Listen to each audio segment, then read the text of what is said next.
Hi friends, egg fried rice ఎలా చేయాలో చూద్దాము. ఈరోజు టమాటాని స్మాల్ పీసెస్ చేసి ఇలా తీసుకోండి. అలాగే కొన్ని ఆనియన్ పీసెస్, కొన్ని చిల్లీ పీసెస్, పచ్చిమిర్చి పీసెస్, అల్లం చిల్లిపాయ పేస్ట్, కొంచెం ఒక లవంగా చెక్క ముక్క వేయండి చాలు, పుదీనా అండ్ కొత్తిమీర అండ్ ఒక ఎగ్ తీసుకొని దాంట్లో ఇలా వేసేసుకొని సాల్ట్, పసుపు, కొంచెం కారం వేసి కలిపెట్టుకొని ఉంచుకోండి.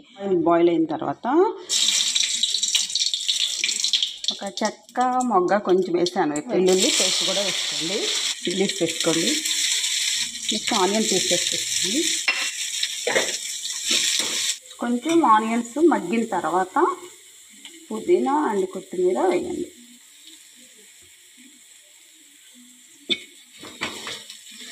పుదీనా కొంచెం మగ్గిన తర్వాత కొంచెం పసుపు వేయండి, కొంచెం కారం, కొంచెం సాల్ట్. కారం కొంచెం పడ్డాక ఇప్పుడు టమాటా పీసెస్ వేసుకోండి. ఒక ప్లేట్లోకి కొంచెం రైస్ తీసుకొని దాంట్లో కొంచెం సాల్ట్ వేయండి, కొంచెము చిల్లీ పౌడర్ కూడా వేసేసి కొంచెం కలిగి పెట్టుకోండి దీన్ని రైస్ని మంచిగా. టమోటా బాగా మగ్గిన తర్వాత ఇప్పుడు ఎగ్ వేయండి.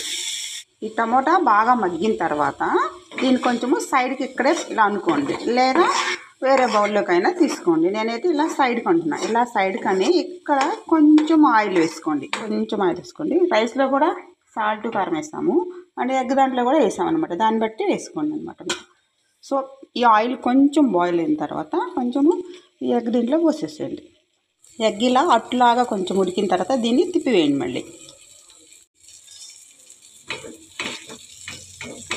ఇలా ఆమ్లెట్లా కనుక చేసుకొని తర్వాత పీసెస్ చేసి దీంట్లో కలిపేసుకుంటే టేస్టీగా ఉంటుంది. సో 2 సైడ్స్ మంచిగా ఆమ్లెట్ లాగా అయిపోయింది. ఇప్పుడు మనం కొంచెం దీనిలాగా పీసెస్లా చేసేసుకోండి. మనం దీంట్లో ఇందాక ఆల్రెడీ రైస్లో సాల్ట్ అండ్ కారం కలిపి పెట్టుకున్నాం కదా, ఆ రైస్ దీంట్లో వేసేద్దాం.